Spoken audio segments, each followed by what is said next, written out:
So we saw high levels of poverty, high levels of malnutrition, and nothing going on to help these families. So I immediately and naturally wanted to help in some way. And I didn't know how, I didn't know who, I didn't know how it would all come together. But I would have never imagined that the Humble Village would grow into what it is today. Hello, and welcome to the Bishop's Wife podcast. My name is Elizabeth Jacinto, and I am not the Bishop's wife. But when I was one, I found myself asking the question, who are the women, and what can we learn from them? On this podcast, we answered that question as women of faith share their stories, inspire us to lead with love and peace, and motivate us to help others come unto Christ.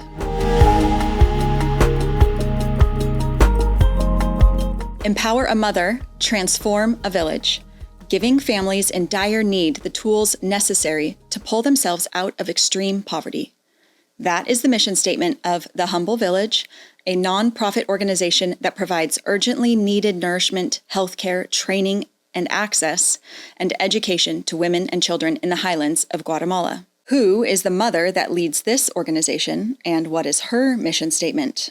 Today, we talk with Lauren Foulger about leading an organization with such a vital mission statement and how we can apply similar strategies in our own life.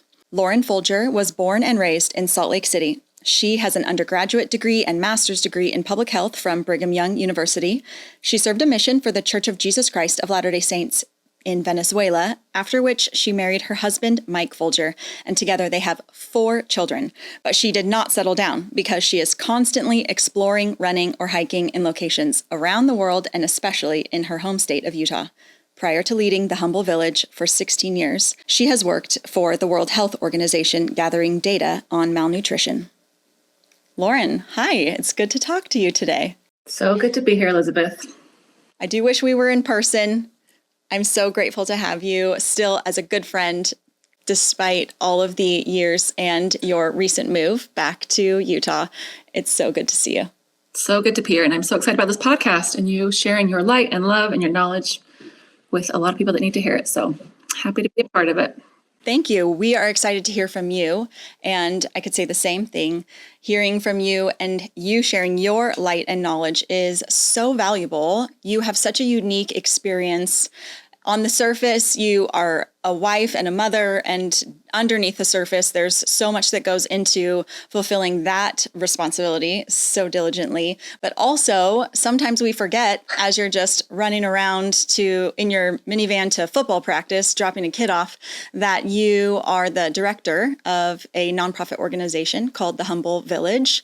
And you've been doing that for more than 16 years now. It's been a real passion project of yours. I've loved watching it develop over the years under your guidance and leadership. Would you call it a passion project, or would you call it something more than that? Definitely a passion project. Yeah, I think that's exactly what I would call it.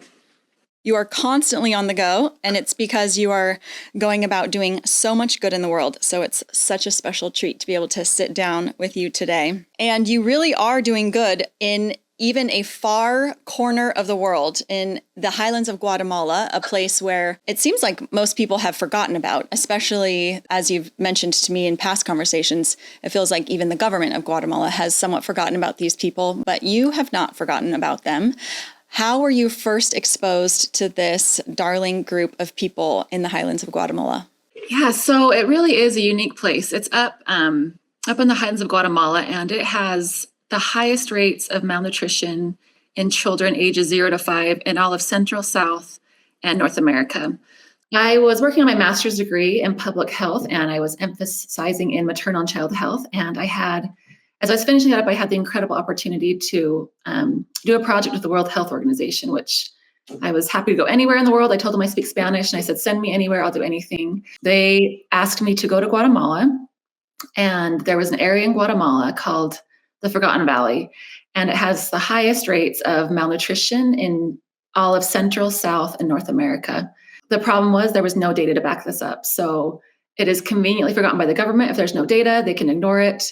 And it really is unknown. There's not a lot of information. So I was charged to go to these villages. I trained in Guatemala City, then they drove me up about that, like 8 or 10 hours on a very rural road, and he dropped me off and said, okay, we want you to gather data. We'll pick you up in a few months. Good luck. And yeah, good luck.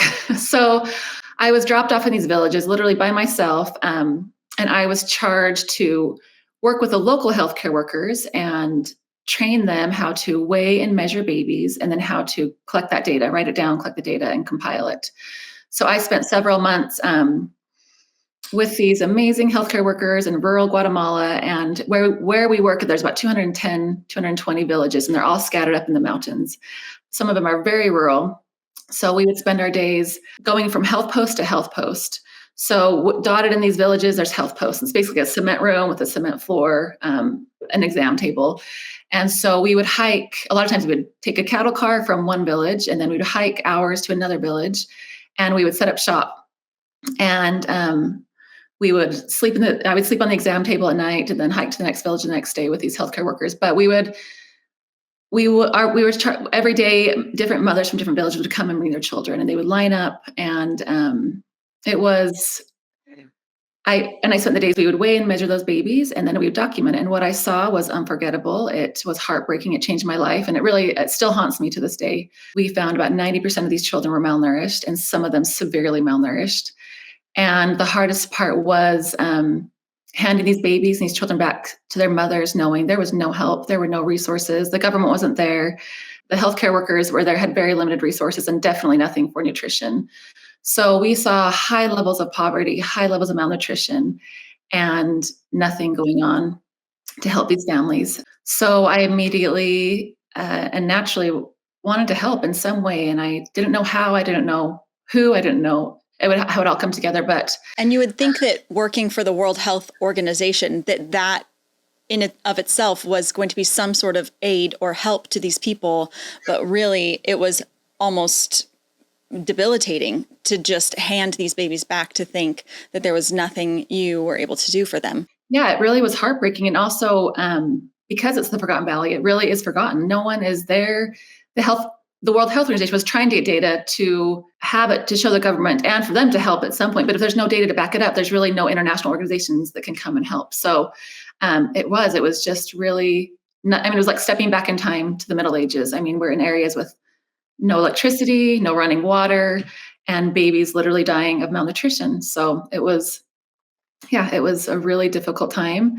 And I just couldn't walk away and ignore it or forget it. So when I was there was one woman that was helping, and she was a woman from England, and she came to Guatemala on a holiday, and she never left. She ended up selling her flat, quitting her job, and she came to this area and saw the need, and has been there ever since. So Yvonne is on the ground, and I told her I would work with her. Maybe I could find a few sponsors for a baby, or my husband and I could come up with a few dollars to help a baby. But I would have never imagined that the Humble Village would grow into what it is today. And it really has been through a series of divine coincidences and really incredible works that I know that God has had a direct hand in. Well, I'm smiling because I know you personally. And so I think to myself, there are so many things, talents and abilities that Heavenly Father has blessed you with personally that make you just a perfect match for an organization like this.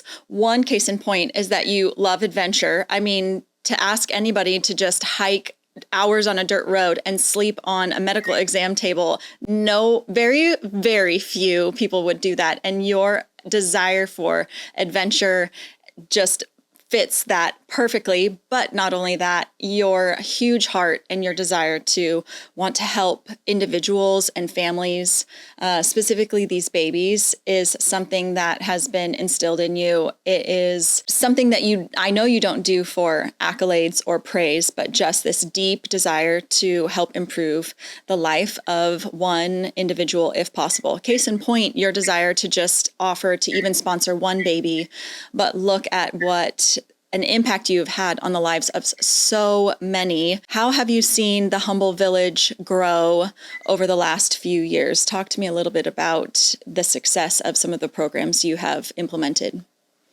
Yeah, I think really it's, for me, this whole experience is, as I've reflected, I've just realized, wow, like it has been a divine masterclass for me to sit back and see how God does his work. And I mean, I really don't take credit because I just have a willing hand and a willing heart. And then I've just watched God play a divine chess game where he has put people in my path and made connections. And it's just been a really humbling experience to see, wow, God is so aware of his children. He's aware, he hears the prayers, I think, especially of these mothers that are in dire need and watching their children suffer. I think he hears those prayers, and then he finds willing hearts and open hearts. And those are donors, those are people that I've come in contact with. And it's just, in ways I couldn't even explain. Our program has progressed. We have over 1,000 children on our program. We have about 13,000 families that are individuals that are receiving services this year.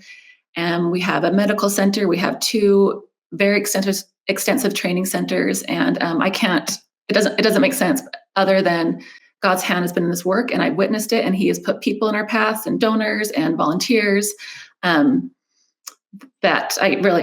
been a really incredible work to watch and witness how, this program has grown in ways that I couldn't explain. But yeah, we've expanded and have been really able to effectively help babies and children. And one really exciting thing is this last year is we've partnered with the church. And as of 12 days ago, the church has been funding the nutrition program, which again was an incredible miracle and a series of events that I can't explain. But the church is now working with us to help provide nutrition for these babies. So it's just been a really beautiful and humbling process. And if anything, it just teaches you how God loves his children and is aware of his children.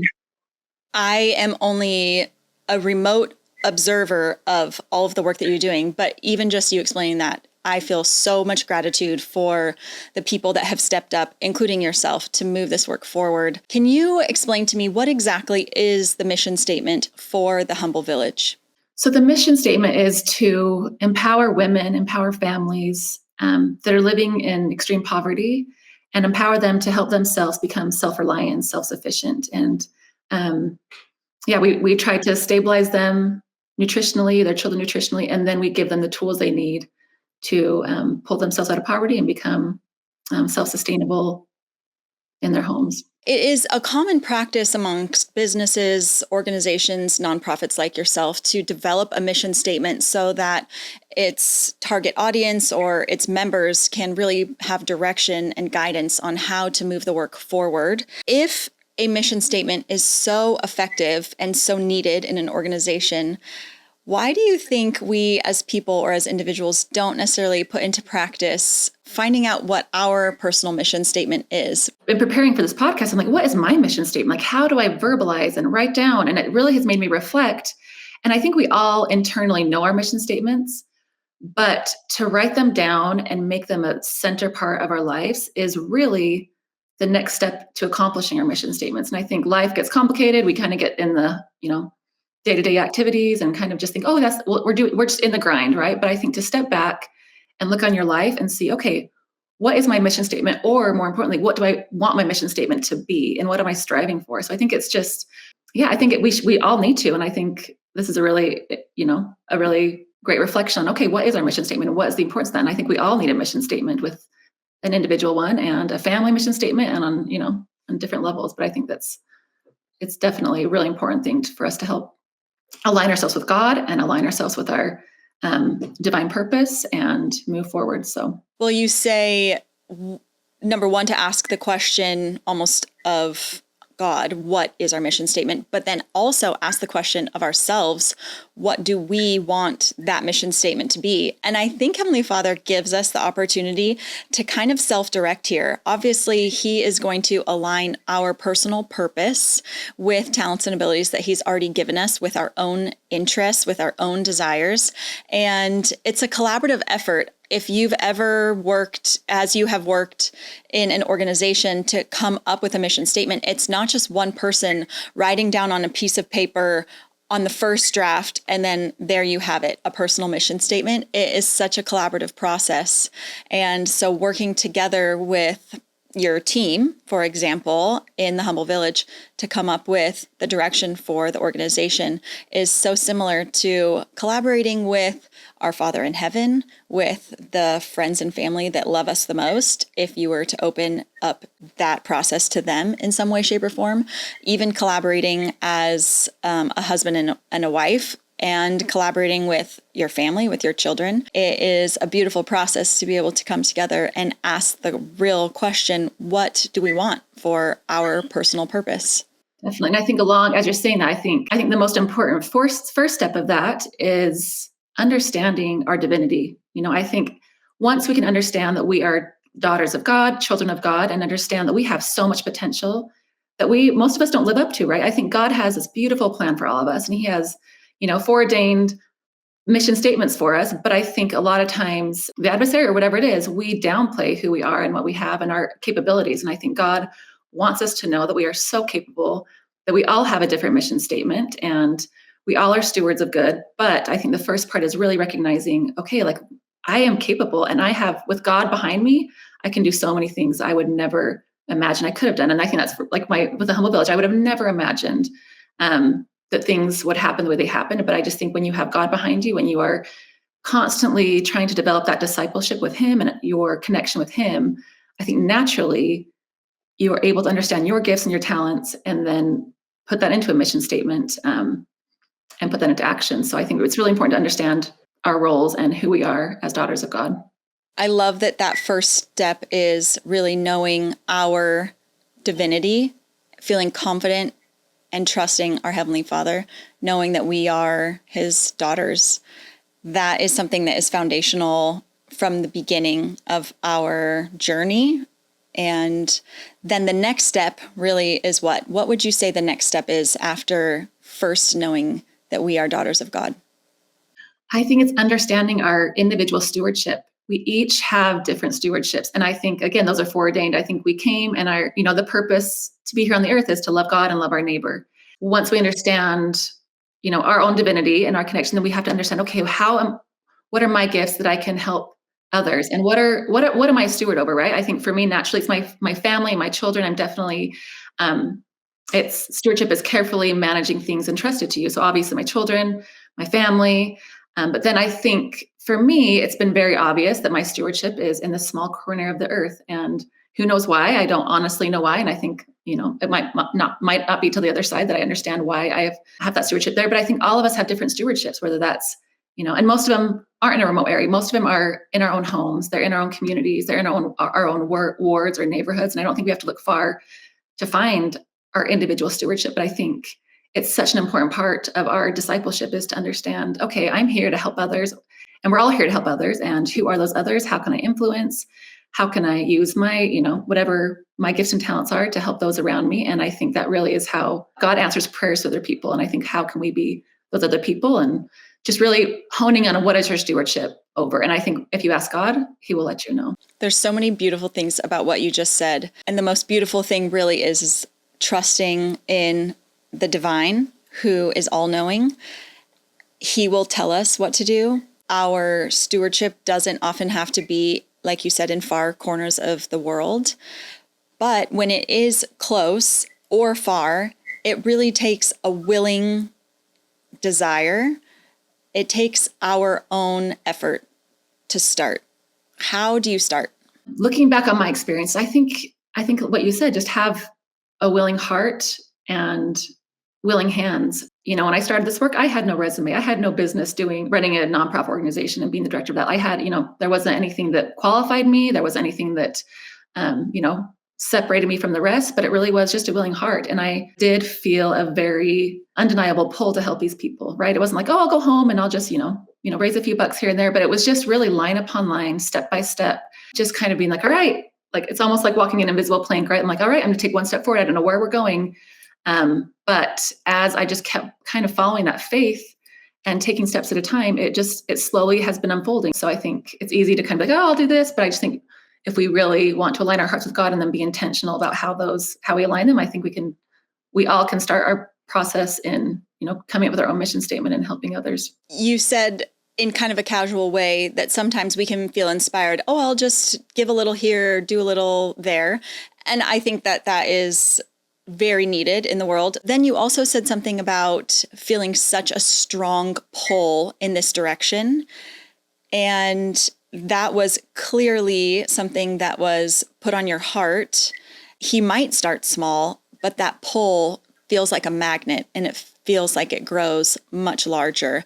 And I'm sure that that's similar to the experience that you felt in starting this organization. And it's a lot of work, Lauren. I know you put so much effort and so much love into this, and so do many other people within your organization. The villagers on the ground who are some of your health technicians put in countless hours and so much effort to meet the needs of the organization, that it has to be something that is divinely inspired to continue to motivate us to keep going.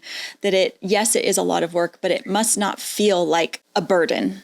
Definitely. And I love what you said about it really is by small and simple things, great things come to pass. It really, I think it started out as small and simple, and it's kind of just like weaving a tapestry. It's one thread at a time, one day at a time. And when you're in the thick of it, you're like, this isn't doing anything, or, what is this going to be? But I also think when you were saying, other people doing, it's important to do small, what seem like not really important, but I think of ways that I've been blessed in this work is often through a friend that's like, hey, I should just connect you with this other friend. And the other friend ends up being like this incredible, person that wants to get involved. I think of, I can think of like 10 different examples of just a friend saying, hey, that's cool what you're doing. Like, let me just, put you in contact with this person or do this, and it's just turned into this incredible. And that's the small thing. That's the small thing. Someone has connected you and it's turned into a big thing. A very big thing. Like I think of people, I really can give so many examples just saying, hey, let me, talk to this or talk to this person, and that person being like, oh yeah, I would love to support you. I would love to volunteer. I would love to donate. But it's that one person that's like, they probably wouldn't even think twice about, that simple step they made, but it opened up windows and doors. So I just think it is so important to do those small things that maybe seem insignificant, but just really be, try to just, when we can help in any way. So I just feel like those small and simple things create huge, things in the end. So tell me a little bit about the people who are involved in the organization and how did they align themselves with this beautiful mission? For a long time, it was me on my own, and I was supporting, Yvonne, the team on the ground, those are the real heroes here. They are Yvonne, who was working day in, day out. We have about 12 different locals that are running the programs year round. They're in the villages, they're in the homes, and they are just doing the unimaginable with the biggest hearts. They really are the heroes. But in this last, for a long time, it was just me kind of helping them, and it was hard. It was really hard, but I just noticed slowly people have popped into this path. And right now we have a team about 8 to 10 people here in the United States. We're all volunteering our time. No one's taking, we're sending 100% of those proceeds to these families.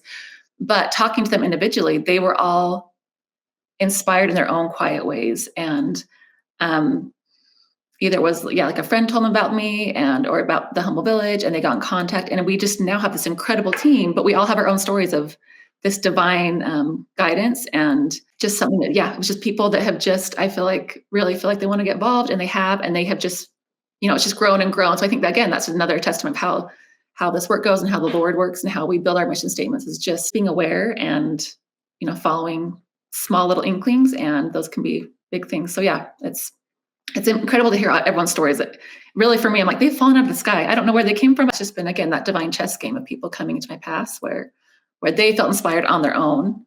I do sometimes feel like the Lord is playing this giant game of chess. I don't understand chess very well. My dad would play chess with my younger sister, and he would always try and teach her to think ahead to the next move, 2 moves down the line, 3 moves down the line. And the Lord knows all of the moves down the line. He knows an infinite number of possibilities of who will be where and how to put people in our path. Just being a small piece on a giant chessboard might seem insignificant, but when you think about it, every single piece is so critical and so important. How do you honor the people that might feel like a small, insignificant piece, but yet are so important to your work? I just feel like it's that chess game. We're all small pieces of this incredible work. And I think that goes back to, just here on earth. I think we see ourselves as small, or someone might come and say, I don't have that many, I don't have that much to offer, but turns out they do, and they make a significant difference.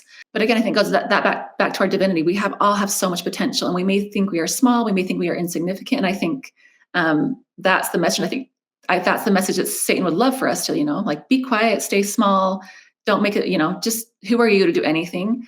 But I think once we turn our hearts to God, and understand His plan for us, we realize we are a big part of this chess game, right? And we can make huge movements. Just one, which may not seem huge. It may seem like one small movement on the chessboard, but um, we are capable, and I think all of us are capable. And once we understand that we can make a big difference, whether we see it now, we see it in 10 years, we see it once we're on the other side of the veil. Like, I just think we all have so much potential, and we just need to lean into that and really, yeah, just understand that we can make a big difference, even though we all feel small. It might be easy for some listeners to compare your experience with their experience. Perhaps they are feeling small. Perhaps they are feeling like they are in some small corner of the world that might be forgotten. What would you say to them about developing their own personal mission statement, their divine purpose?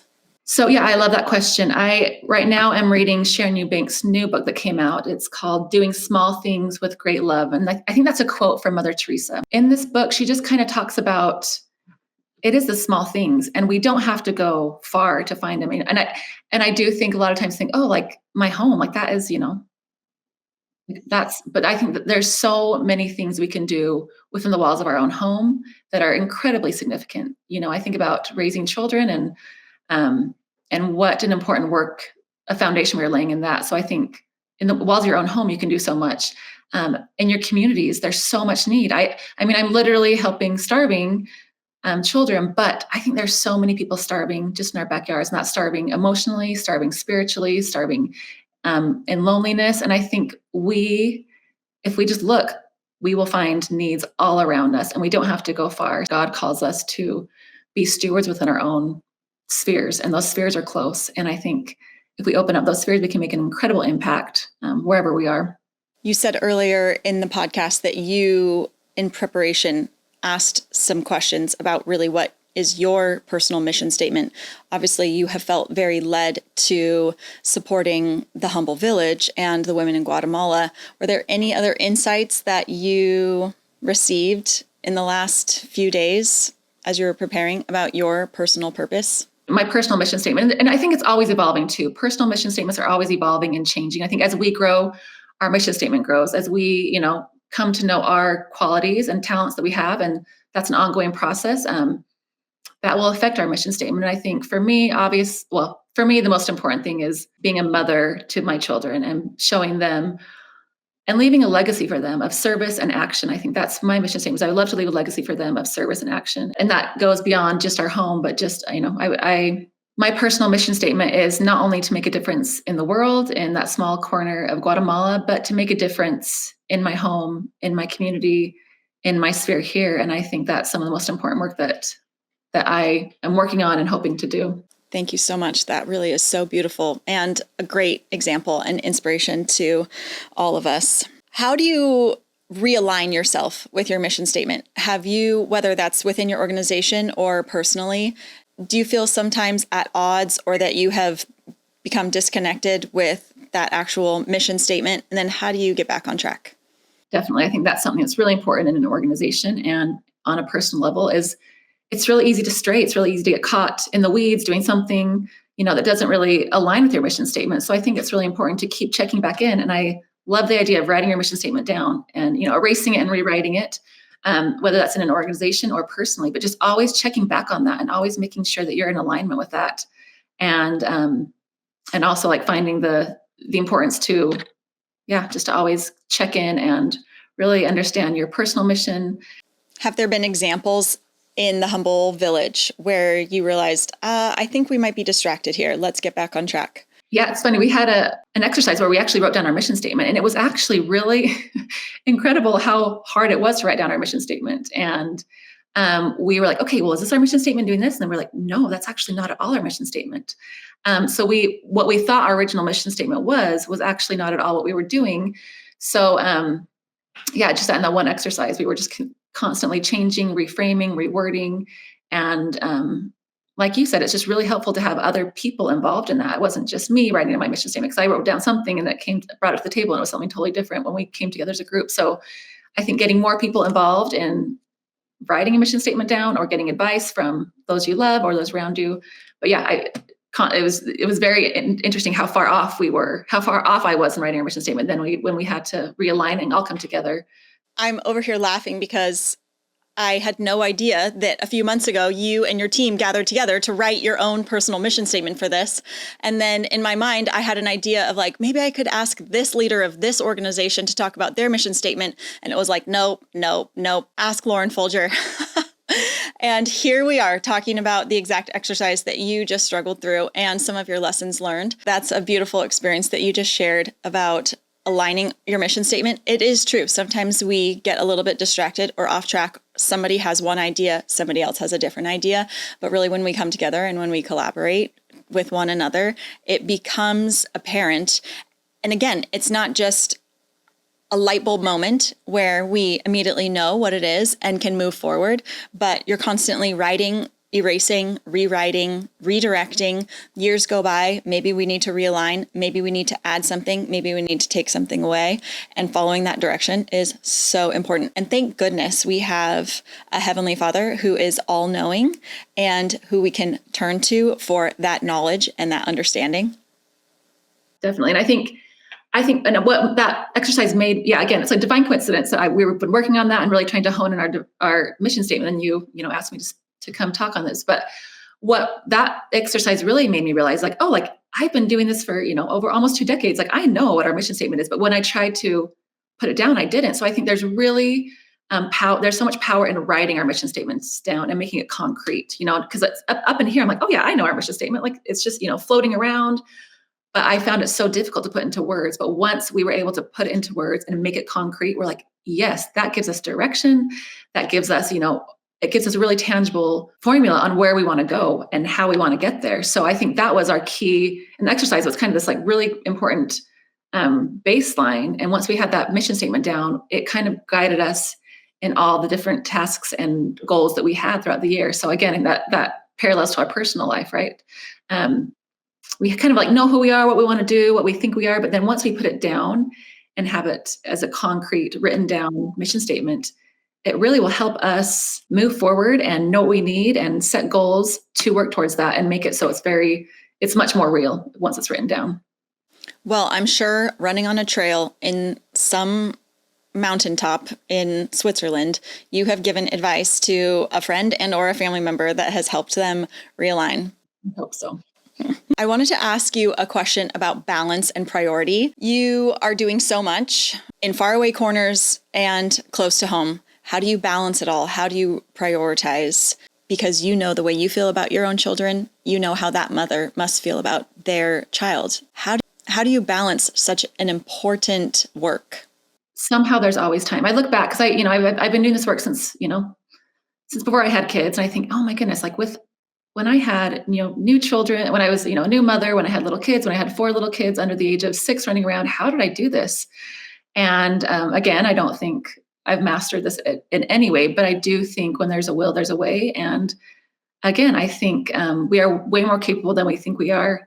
And if we dedicate time and are intentional at our time, we can do so much. So I think it's a work in progress trying to find balance in our lives. But I think I've noticed too, if your priorities, right, and prioritize, okay, we have this much time in a day, and you can do a lot of time. You can do a lot of things in that time of day, but also there's so many distractions. So I've been learning to say no. I've been learning to say, hey, like I just need to, clear out a lot of the fluff and a lot of the white noise and kind of hone in on what is really important. And as interesting as our kids are getting older, and as we have the same age of kids, as they're becoming teenagers, I'm like realizing, oh, they actually need my effort more than ever, which I kind of thought, oh, like once they're older, but I just feel like more than ever right now, I'm learning, oh, I really need to hone in on like cutting out the distractions and focusing on my family, my priorities, right? My family, the families in Guatemala, and just really trying to focus on those. So yeah, it's work in progress, like I said, but constantly redirecting, constantly reevaluating, constantly asking questions and how we can be better. And sometimes knowing that the effort we're giving is enough, that sometimes it's the widow's mite. All we can offer is just pennies, and how much the Lord appreciates even that small drop, that even the little things are enough. I love that, because I do think a lot of times, like there's so much guilt, right? I think and that as a feeling is not from God, but I think we as, as women, a lot of us as mothers, I just think we have a lot of guilt, but I think we have to realize we are doing the best we can. And I think God sees that and he gives us grace. And what feels like the widow's mite is actually really important. So I do think it's really important to. One of the scriptures that I love is in Doctrine and Covenants 58:27. It says, "Verily I say, men should be anxiously engaged in a good cause and do many things of their own free will and bring to pass much righteousness." And it really does come down to our own free will, doesn't it? No one's making us do anything. The Lord might inspire us in a certain way, and we might not be ready to take that initial first step, and that's okay. However, wanting to or having the desire to be engaged in a good cause, that just opens up our ability to choose to move forward with something that might be worthwhile or good, and to ask the question what it is that he wants us to do. So just being anxiously engaged in a good cause really opens up our mind to the perspective that it is a responsibility of ours, and it brings us so much joy when we help others. You must experience so much joy when you go in, you weigh a baby, they are clearly malnourished, and then 6 months go by, time passes, and you go back in and weigh them again and see the success of your program. Talk to me about that. I love what you said about anxiously engaged. I think, to go back to that, I think a lot of times if we just sit back and do nothing, because we have agency, God's not going to force us to do anything, right? So I think really being anxiously engaged is the key to finding our divine mission statement, and our divine mission, right, is just being anxiously engaged and kind of taking those steps forward instead of being idle or, just waiting for something to fall in our lap. Like, well, I want to help, but I just don't know how to help. So I'm just going to wait here until something happens. But I think God doesn't work that way. You have to be anxiously engaged, moving forward, pushing forward, and, being redirected. But I think God loves effort, right? And he loves action. So I think if we are constantly anxiously engaged in whatever that looks like within our own lives, it'll definitely lead us to help fulfill our divine mission. And then talk to me a little bit about the joy that you must feel within your organization when you see a baby that you have weighed and measured that was clearly malnourished and now has put on weight, is thriving, is healthy. What does that look like to you? Well, I reflect back to when I was there with the World Health Organization. I mean, it was devastating. And I just saw mothers with complete hopelessness, right? The gaunt look in their eyes, the hopelessness. And that was what really haunts me, is just there was nowhere for them to turn. And now hundreds and hundreds and hundreds of mothers, I go back and they have hope and they have light and they have confidence. And so many of these women that have gone through our program, they have chubby babies and they have a home where they are not only leaders in their homes, but they're leaders in their communities. I think one of the greatest teachings of this work is, we all know the saying, you give a man a fish, he eats for a day. You teach a man to fish, he eats for a lifetime. But I take that a step further. You teach a woman to fish, and she will not only feed herself, she will feed her children, she will feed her community, she will feed her neighbors. And I've seen that ripple effect time and time again, and so many very specific circumstances, and so many different women. So it's such a joy to go back to visit these families, or I get regular reports from our team there, and you can visually see a difference and a hope and a light that was not there before. Well, it just goes to show how important that work really is in teaching the mothers, giving them the tools they need to become self-reliant, like you said in your mission statement. It's so beautiful. Do you have any final thoughts, Lauren? Yeah, I think I love the quote by Sister Holland. She says, God made each of us for an individually tailored and divine purpose. I think our mission here on life, our mission statement, is individual and is tailored towards us. I think a lot of that it's preordained. God sent us with a very specific purpose, and it's up to us to find that purpose, and up to us to be anxiously engaged in finding that purpose and working towards that. I think in doing that, we will discover our own mission statement. And again, it's an individual mission statement that's tailored specifically to us, to you. And I think there is really, there is a lot of power, a lot of good that can come from each individual. So I think it is just really important to really try to always be working towards learning and growing and bettering ourselves so we can fulfill our mission statements in the way that God has planned for us. Thank you, Lauren. So many beautiful reminders today. We really appreciate you being here. So good to be here, Elizabeth. Love what you're doing. Love what you're doing. Lauren Foulger has shared with us beautiful truths today about taking part in a divine chess game. No matter our role, we can have a profound impact on the game.